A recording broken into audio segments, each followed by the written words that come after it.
Daremos inicio con una conferencia presencial impartida por el maestro José Norwin Oliveros Lili. Él viene de la Universidad de la Ciénega del Estado de Michoacán. Él es licenciado en Planeación Territorial por la Universidad Autónoma Metropolitana. Tiene una maestría en Ciencias en Producción Agrícola Sustentable por el Instituto Politécnico Nacional. Nos va a compartir con una conferencia titulada La cosmovisión empresarial de los productores del campo en la zona metropolitana Zamora-Jacona. Esta conferencia se va a desarrollar en un lapso de unos 20 minutos, maestro, que son más de tiempo, de 20-25 minutos, una sesión de preguntas y respuestas, 3 preguntas si el tiempo así no lo permite, o 15 minutos si hubiera ese tiempo. Entonces le damos la más cordial bienvenida, maestro, y el micrófono es suyo.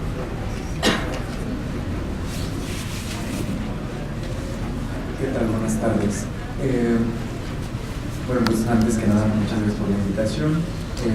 Yo les voy a presentar el tema que es la cosmovisión empresarial de los productores del campo en la zona metropolitana Zamora-Jacona.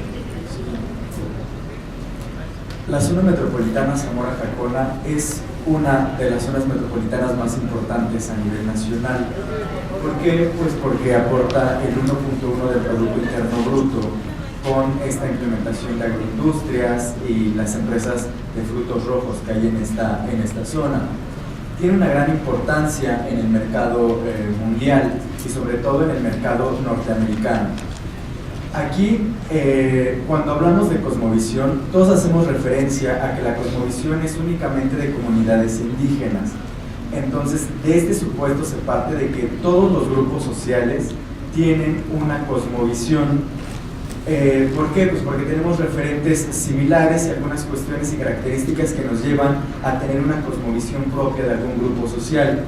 Entonces, los primeros 3 actores que se detectaron en esta investigación fue al campesino, al agricultor y al jornalero agrícola, de los cuales ellos han tenido un cambio a lo largo del tiempo cuando llegan las cadenas agroindustriales. Entonces, aquí nos detuvimos a analizar cómo es que vamos a englobar la cosmovisión de los trabajadores del campo en esta zona metropolitana. Entonces, tenemos los 3 grupos importantes en esta zona, que es los agricultores, los jornaleros agrícolas y los empresarios agrícolas. Todos estos tienen una relación directamente con las cadenas agroindustriales. Entonces, se hizo un análisis con 5 puntos importantes, de los cuales se tuvo que ver la relación que tienen con la tierra, la organización socioespacial, las relaciones con las instancias tanto gubernamentales como religiosas, etc. La cosmovisión y su sistema de valores y las cuantificaciones, clasificaciones y tipologías. Para entrar en contexto, Cedesol, CONAPO e INEGI en el año 2015 delimitaron 59 zonas metropolitanas en México, de las cuales existen 2 importantes aquí en Michoacán, la zona metropolitana de Morelia y la zona metropolitana Zamora-Jacona.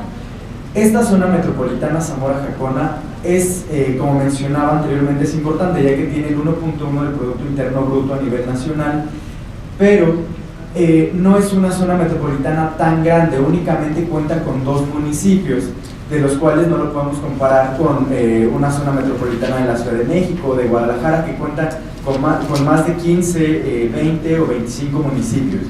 Esta zona metropolitana únicamente tiene 2. Siguiente, por favor. De los cuales cuenta con Zamora y con Jacona. Aquí Jacona y Zamora de Hidalgo son los municipios, las localidades, las cabeceras municipales que se conurbaron, entonces por eso es que se delimitó esta zona metropolitana. Aquí las otras 7 son localidades externas, pero todas las zonas metropolitanas se delimitan por una actuación socioeconómica importante, ¿no? Todas estas localidades van a trabajar a la conurbación, como lo podemos ver en el mapa, que son esas 2 manchas amarillas, las más grandes, las que están juntas. Entonces, en los agricultores en esta zona metropolitana, en el siglo XIX, muchos de ellos trabajaban en haciendas, en ranchos, u otros eran independientes, de los cuales, pues, prestaban sus servicios de producción y los que no tenían tierras, pues, trabajaban con algún empresario o algún dueño de alguna hacienda. En este siglo había una producción de maíz, papa, jitomate, trigo, caña de azúcar y cacahuate. Pero, siguiente por favor, para los años 60 vemos que hay una gran diversidad tanto de legumbres y tubérculos, excepto que pues la caña de azúcar porque es un tallo, y las cuestiones frutícolas. Vemos que de las que les mencioné en la diapositiva anterior, vemos que hay un crecimiento importante en los años 60. Pero para los años 80 y 90 es cuando llega la agroindustria fuertemente en esta zona metropolitana. Entonces los agricultores, para poder competir con el mercado, tuvieron que implementar también lo que pues traían las agroindustrias, que llegaron con los frutos rojos. Entonces dentro de los frutos rojos pues tenemos la fresa, el blueberry, mora, zarzamora, arándano, que es lo que más se produce en esta zona. Pero aún así ellos seguían cultivando lo que es la producción de caña de azúcar, jitomate, papa y cebolla. Los agricultores tenían, dentro de este grupo, hay tres grupos privilegiados, de los cuales están los comerciantes, los gobernantes y los sacerdotes, que son los que les daban empleo a estos agricultores de la zona. Existen reservas territoriales en esta zona metropolitana, pero no se están usando adecuadamente. Estas reservas territoriales, muchas de ellas son para agricultura, pero se está haciendo una transformación de cambio de uso de suelo importante a uso comercial o a uso industrial, perdón. Esto porque existe únicamente en esta zona metropolitana un plan de desarrollo urbano, que es el de 1985. Estamos en el año 2018 y esta zona metropolitana funciona como una misma. Entonces el plan de desarrollo urbano pues está permitiendo que se hagan cambios de uso de suelo sin ningún problema. ¿Por qué? Pues porque Zamora, cuando plantea este plan de desarrollo urbano, lo que quiere es que sea una de las ciudades y de los núcleos importantes en la región, pero no lo está logrando de la manera adecuada, y sobre todo pues porque necesitamos una actualización de ese plan de desarrollo. De aquí sigue el segundo grupo, que son los jornaleros agrícolas. En la Constitución, en el artículo 125 los llama jornaleros, las leyes reglamentarias los llaman trabajadores de campo, la ley agraria los llama trabajadores rurales, la ley del seguro social los llama estacionales de campo, y el reglamento de la Procuraduría Agraria los llama jornaleros agrícolas. Nosotros los llamamos jornaleros agrícolas porque es donde engloba más las características que se detectan de sociales en esta zona. Pero estos jornaleros agrícolas reportan que aunque toda la familia está trabajando en estas cuestiones agroindustriales, aún así no abastecen pues su mesa, ¿no? Todavía no les alcanza para poder comer, vestirse y todas estas cuestiones culturales. Los hombres, las mujeres y los niños realizan todas las tareas del proceso de producción, desde cosechar, cultivar, hasta congelar y empacar. Pero esto ¿qué ha pasado? ¿Qué ha pasado con esto? Es que ha restringido el conocimiento tradicional agrícola. ¿Por qué? Pues porque nada más los ponen a congelar o a empacar, cuando muchos de ellos habían sido agricultores y conocían todo el proceso agrícola. Siguiente, por favor. Entonces, esta zona metropolitana tiene pues diferentes tipos de jornaleros agrícolas. Recibe personas tanto de Jiquilpan, Zaguayo, Venustiano Carranza, de toda la región, que van a trabajar a esta zona metropolitana. Entonces encontramos diferentes tipos de vestimenta, diferentes edades, diferentes estaturas. Todos ellos pues venden su fuerza de trabajo para pues pues para sobrevivir, ¿verdad? Y todas las que están trabajando en las cadenas agroindustriales, de los cuales los necesitan más como empacadores o congeladores de frutas. El censo del 2010 arrojó una cifra de que había 59.300 personas trabajando en estas agroindustrias, pero en el año 1990 únicamente había 24.179. Vemos que hay un crecimiento de más del 100% de trabajadores. Pero aquí se detectó algo muy importante. Los niños en 1990, no lo alcanzo a ver bien en la diapositiva, pero hay como 200 y algo, ¿no? Entonces, pero para el año 2010 ya hay más de 2.000 niños trabajando. ¿Por qué? Porque los niños, como tienen la mano más pequeña, no maltratan el fruto, que es una de las condiciones que les están poniendo para que en estas cadenas agroindustriales puedan exportar el fruto. Siguiente. Después pasamos al siguiente grupo, que son los empresarios agrícolas. Pues los empresarios agrícolas es un individuo que se va constituyendo a través de las prácticas de inversión y pretende obtener ganancias. Aquí, en este punto, los empresarios se van y se delimitan en diferentes grupos. Hay el mejor grupo, que es el que tiene mejores niveles de tecnología, tiene un grado de inversión mayor, que son los que tienen pues empresas industriales más grandes, que cuentan con más de 2.500 jornaleros al año. Las empresas medianas reportan entre 500 y 1.250, las pequeñas de 500 a 1.250, las medianas de 1.250 a 2.500 y las empresas grandes son con más de 2.500 trabajadores.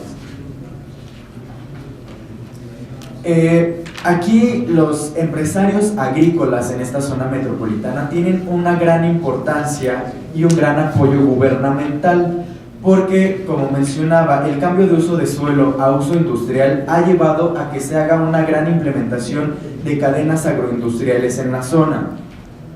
¿Qué es lo que pues, este plan de desarrollo urbano que les mencioné? Les está pidiendo, les está ofreciendo mano de obra barata a estos empresarios agrícolas de esta zona. Y hay otro punto importante, que es la otorgación de créditos a los agricultores. ¿Cómo funciona esto? El crédito se lo otorga el agricultor para trabajar su tierra. Cuando ya no puede pagar este crédito al empresario que le hizo el préstamo, el empresario retira las tierras para poder implementar y agrandar su cadena industrial. Entonces, aquí vemos que los agricultores pues son los que se están viendo más afectados con esta introducción de agroindustrias. En esta zona metropolitana existen 67 empresas, de las cuales el 65% son de Estados Unidos, el 20% son de Canadá, el 10% son mexicanas y el 5% pues pertenece a otros países. En el mapa podemos ver la parte amarilla es la traza urbana, todos los límites de la traza urbana, pero las manchas que vemos como azul, entre azul y verde, es todo la expansión de las cadenas agroindustriales en el año 2015, y todas las manchas que vemos como grises son las que tienen pequeños o campesinos o agricultores trabajando. Vemos cómo se ha dado una expansión de las cadenas agroindustriales, se ha desplazado a las periferias de la zona metropolitana a los agricultores. Los agricultores, muchos de ellos todavía, cuando se hizo esta investigación en el año 2015, cumplen cuentan con este ciclo agrícola, de lo cual depende de la lluvia, el sol, la tierra, la luna y sobre todo pues, las cuestiones climatológicas, ambientales, el suelo, etc. Y también la mayoría de las festividades en esta zona metropolitana de los agricultores son de carácter religioso católico. pero también encontramos otro tipo de fiestas como la Expo Fresa, también tenemos la Feria de la Ciudad, que fue cuando Zamora ascendió a ciudad por la cantidad y el número de habitantes. Estos agricultores, cuando se enfrentan a alguna enfermedad, muchos de ellos piensan que es pues por castigo divino, otros es por temporadas o por calendarios y otros por patologías naturales orgánicas.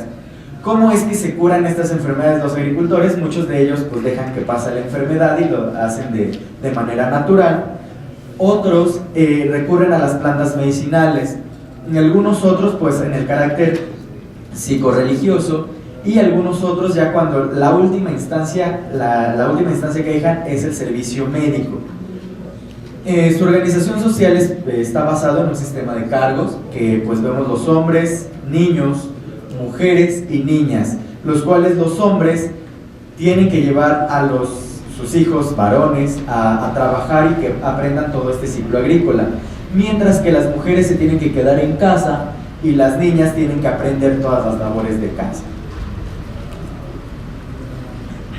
En cuanto a las relaciones socioculturales de los jornaleros agrícolas, se han caracterizado por tener un arraigo muy importante con la religión. Toda su participación de los jornaleros son de carácter pues, religioso, celebran los bautizos, las primeras comuniones, los 15 años, la misa de 15 años, bodas, y hacen celebraciones religiosas muy importantes dentro de su núcleo social. Y otro punto es que ellos designan por la voluntad de Dios y su gobierno lo deja, y al gobierno lo tienen como una de las instancias y las leyes que los cubren y los avalan, los dejan pues muy apartados. Ellos no les gusta estar muy cerca del apoyo gubernamental, porque pues como mencioné, ellos prefieren que la voluntad de Dios es la que los ha ayudado a crecer y a ser mejores personas. El jornalero se siente un poco pues, más importante que los pobladores rurales, los campesinos y los agricultores, porque dicen que ellos tienen un salario fijo, en algunas empresas tienen prestaciones, seguro, pero ellos nunca se comparan con un citadino. ¿Por qué? Pues porque se sienten inferiores a ellos, porque dicen que todos los citadinos son gente preparada, que pues todos tienen licenciatura, etc. La estructura y la dinámica familiar de este grupo pues es hombres, mujeres y niños, todos trabajan de la misma manera en el campo, todos tienen un sueldo y todos aportan de manera igual a la casa. Este grupo de jornaleros agrícolas tiene una adaptabilidad importante, pues porque están en grandes jornadas laborales desde 5 de la mañana hasta 7 de la tarde y pues a lo largo del tiempo se han ido adaptando a estas condiciones, están expuestos al sol, a la lluvia y sobre todo porque cuando les piden por producción necesitan entregar 10 toneladas, 5 toneladas por grupos de trabajo, entonces es demasiado el trabajo que se les impone mensualmente. Siguiente, por favor. Dentro de los empresarios agrícolas, ellos tienen pues la mayor posesión de tierra en esta zona metropolitana. Tienen una gran relación con el gobierno y sobre todo con la iglesia. Los empresarios han mantenido una práctica sociocultural pues patriarcal, de las cuales pues hay un respeto a los mayores, un respeto a sus creencias, hay normas, comportamientos y sobre todo hay algo importante, tienen una mentalidad élite. Ellos no pueden sentarse a comer con sus jornaleros o con los agricultores. Entonces vemos que aquí también hay una diferencia importante de estos tres grupos sociales. Los empresarios agrícolas de la zona metropolitana se han desarrollado históricamente en el ambiente en el que el Estado pues, les ha dado una manera y ha participado activamente e importante dentro de este grupo.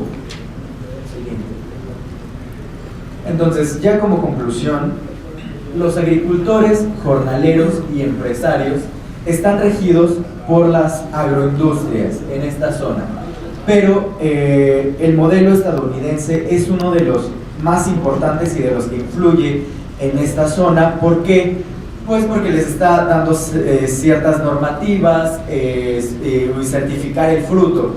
Les están pidiendo de un tamaño la fresa, de un color, que ellos no pueden, un peso que no pueden, si falla, se regresa a la producción.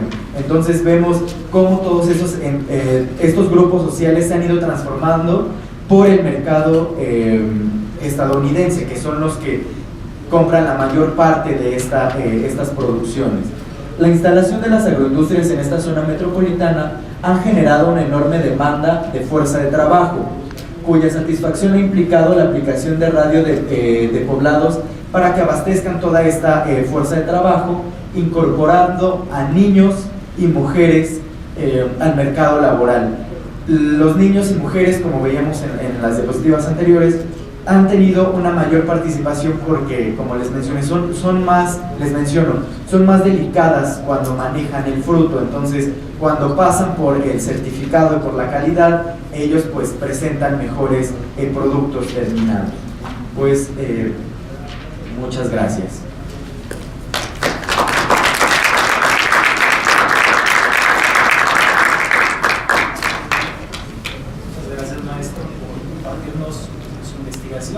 De este tema es muy interesante precisamente porque le damos ese carácter humano al productor y también cómo se ha ido transformando en ese empresario que hoy día pues nos gustaría que realmente fueran los productores quienes se dan esa usufructo y que bien les haría. En este momento abrimos la sesión de preguntas y respuestas.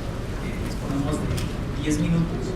En esta ocasión tuvimos que acortar un poco el tiempo, dado que el maestro José tiene una cita importante también que atender y se dio el tiempo para estar con nosotros. Entonces, si hubiera alguna pregunta, con toda confianza iniciamos.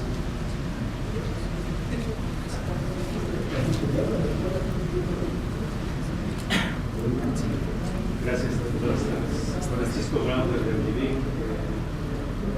Básicamente, su investigación nos está llevando a que la fuerza laboral ha crecido básicamente por las demandas de la producción que está solicitando Estados Unidos. En el caso particular de frutos rojos, la delicadeza de las manos de mujeres y niños ha crecido, pero entonces, hacia los varones, ¿qué podríamos ofrecerles para que se emparejara la producción, o cuál podría ser el nicho al que podríamos dirigir la mano de obra más pesada, más fuerte en el caso de los hombres siguen también cosechando, pero ellos son los que están cargando todo lo que se cosecha, los llevan a las plantas y son los que empacan, cargan, congelan y son los que tienen el trabajo un poco más rudo, ¿no? Digamos así. Entonces eso es lo que los está ofertando. Por eso es que como se están yendo a la empresa, digamos, a congelar o empacar y a cargar, pues se estaba descuidando la cuestión de la cosecha.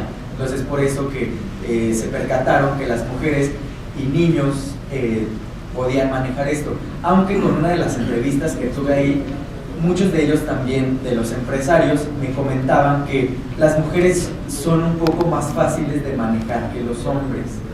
Entonces aquí pues vemos una cuestión también pues, machista, digamos así, porque ellos pues dicen que las mujeres siempre con una orden pueden seguir trabajando y los hombres no. Entonces los hombres sí se ponían al tú por tú, pero las mujeres no. Entonces fue por eso que empezaron a desplazar estas cuestiones. ¿Alguna otra pregunta? Sí. Buenas tardes. En área de Univín, en materia de legislación de derechos hacia los niños, ¿cómo están manejando las cuestiones laborales de ellos dentro de estas empresas? No se les está dando un contrato, nada más se les está pagando pues por jornada laboral. Ellos no están teniendo un contrato por no los empresarios no se quieren meter a cuestiones legales, pero hasta en el 2014 fue que estuve en contacto con los empresarios, fue cuando comentábamos y que teníamos una plática con ellos y me decían de que pues ellos no quieren no se quieren meter a cuestiones legales porque pues llevan todas las de perder. Entonces ellos los están contratando y están así, el gobierno de esta parte de Zamora y de Jacona les ha permitido contratar a los niños, pero no tienen ninguna, pues no tienen como obligación con ellos hasta este momento.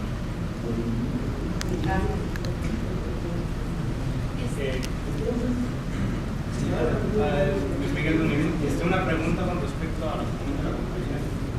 En el sentido de seguridad social y de prestaciones que se le podrían dar a los jornaleros, se me hace un poco, digamos, que no es a la par junto con lo que piden lo que son para poder exportar el fruto. Porque, por ejemplo, Estados Unidos pone muchas restricciones para poder mandar el fruto hacia ellos, pero en la cuestión de sus empresas, como consiguen la mano de obra muy barata, se hace como que un desequilibrio muy fuerte, porque a fin de cuentas la mayor ganancia se queda de aquel lado. Y nosotros como productores, se podría decir, porque son tierras mexicanas, pues realmente lo mínimo se queda en nuestras tierras. Ahí qué se podría hacer, o hacer más o menos con la investigación de eso, qué propone, o cómo ve que se podría resolver esa cuestión. Pues como sabemos, siempre todo nos lleva a las políticas públicas, ¿verdad? Que son las que no nos están cubriendo de una manera importante a todas las personas. Sobre todo en esta investigación yo principalmente me había enfocado a los agricultores, porque pues escuchamos un tercer informe de gobierno donde pues los agricultores iban por la agricultura, ¿verdad? Entonces creo que era importante que este grupo social no lo dejemos desprotegido. Entonces yo iba por ahí, pero cuando llegué al contacto con las personas, me di cuenta que tanto los agricultores, los campesinos y los jornaleros, todos están desprotegidos. Todos no tienen, no todos cuentan con, no todas las empresas cuentan y les ofrecen el servicio de salud ni las prestaciones. Todos están por contrato, la mayoría por contrato de honorarios, digamos así, entonces, pues, o por jornada, entonces se les paga el día y se van, ¿no? Entonces, vemos que creo que las políticas públicas son las que necesitamos aquí un poco apretarla ahí, sobre todo en esta cuestión agrícola, porque las hemos dejado desprotegidas y pensamos que la ciudad es lo más importante y todos nos enfocamos, y sobre todo, bueno, yo soy planificador territorial, todos los urbanistas y todo el campo y todo este grupo le estamos dando importancia a las cuestiones urbanas, pero a las cuestiones agrícolas las estamos dejando por otro lado, ¿sí? No les estamos dando la importancia que debería.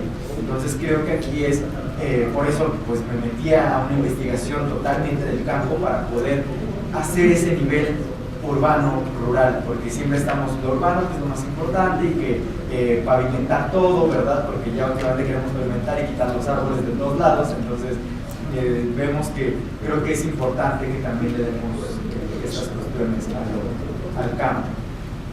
Sí, por ahí, pues allá. Francisco Davián, uno de los DM.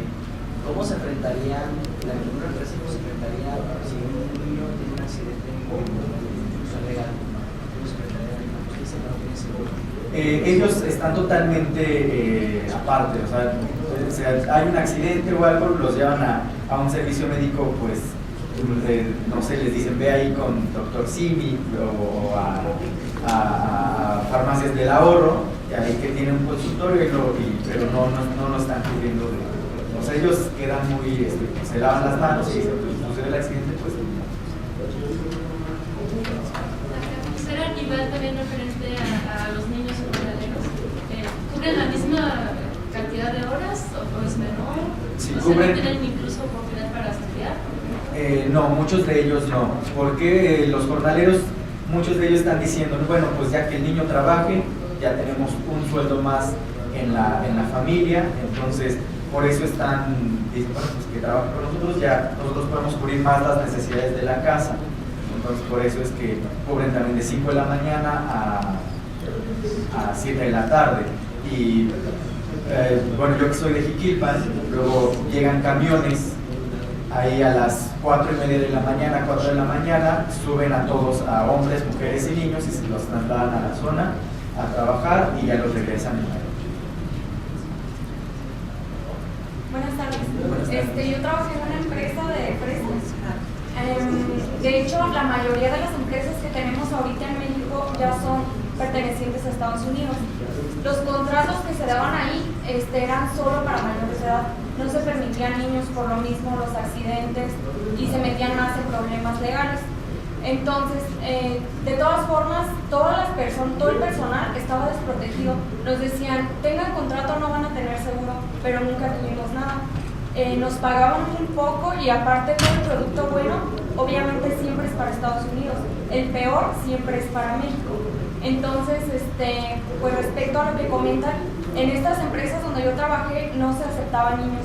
No sé en las demás por qué lo hacían, pero aquí sí estaba prohibido. De hecho, no podían ni siquiera pasar. Otra cosa, debería el gobierno como que estar un poquito más metido en esta cuestión, porque pues son niños, se supone que no deben de trabajar. Si dicen, bueno, las mujeres pueden hacer, los niños y las mujeres pueden recolectar los frutos porque los maltratan menos. A los hombres les ponen a hacer como trabajos un poquito más rudos, que son como con el asadón y todo ese tipo de cosas. Pero de todas maneras no dejan de ser niños. Entonces yo siento que el gobierno debería de estar un poquito más al pendiente de eso. Sí, es un grupo que pues ha estado desprotegido totalmente y como, o sea, bajita la mano, pues están contratando a los niños, ¿no? Y pues los niños, muchos de ellos salen muy contentos con sus 80 pesos que por la jornada. Entonces, pues vemos que pues es un problema, ¿no? Que se detecte en esta. Sí. Bueno, pero entonces, ¿por qué se permite o por qué esa permisividad por parte del gobierno federal, estatal y municipal permiten que se establezcan este tipo de empresas extranjeras en nuestros territorios para explotar no solamente nuestra producción agrícola, sino también a nuestra gente? Entonces, yo creo que sí es imperante que se ponga el dedo en el renglón, porque no es posible que la mayoría de los mexicanos que queremos trabajar no podemos ni siquiera explotar nuestras propias tierras por el cambio de uso de suelo, porque no se le está dando la importancia que tiene, como usted lo mencionó, al campo mexicano, que debería de ser preponderante, porque no se están produciendo alimentos y los alimentos que se están produciendo se están exportando. Y a un costo bastante, o sea, el costo-beneficio es bastante alto. Sí. Y con los productos, los mejores productos se van. O sea, yo también soy de la Ciudad de México y allá la parte de Xochimilco que todavía produce todo el producto, el mejor producto se va a Estados Unidos, el mejor producto. Y hasta hay producto que no se comercializa aquí, únicamente se comercializa allá. Entonces, pues vemos que nos están dejando totalmente aparte y yo que trabajé en esta zona, pues les menciono, están regidos por un plan de desarrollo urbano de 1985. Estamos en el año 2018. Las condiciones han cambiado totalmente. Entonces, pues, este plan de desarrollo ha permitido y ha dejado que se haga un cambio de uso de suelo y las empresas extranjeras puedan implementarse sin ningún problema. Bueno, pues agradecerte, ¿no?, que nos hayas acompañado, que nos estés enriqueciendo con esta charla. Creo que el tema es muy polémico, todo lo que engloba, y seguramente en alguna otra oportunidad te estaremos invitando para que nos compartas de todo ese trabajo que estás realizando. Aquí en la mesa nos acompaña el licenciado Arturo Ambrís-Tutute, él está fungiendo como moderador. Comentarles también que el día de mañana esta conferencia estará disponible en el portal del Congreso, para si la quiere reproducir nuevamente, ya estará disponible. Y bueno, agradecerle también a la compañera. con nos guía el compañero Gilberto Alejandro Romero Pedraza. Él es jefe de plataforma web aquí de la Universidad Virtual del Estado de Michoacán. Le agradecemos, viene a entregar el reconocimiento aquí al maestro José. Perfecto. A nombre de la Universidad Virtual del Estado de Michoacán y de nuestro rector, el doctor Alejandro Bustos Aguilar, te hacemos entrega, Norwin, por tu destacada participación dentro de nuestro congreso virtual, y agradecerte, como bien lo comentan, este tema tan interesante y tan lleno de pues, tantas formas de pensar, ¿no? Sobre todo de tintes, escuchaba tu charla, sobre todo de tintes políticos que se han dejado, políticas públicas que han dejado que suceda todo esto en nuestro país. Pues te agradecemos y muchas gracias.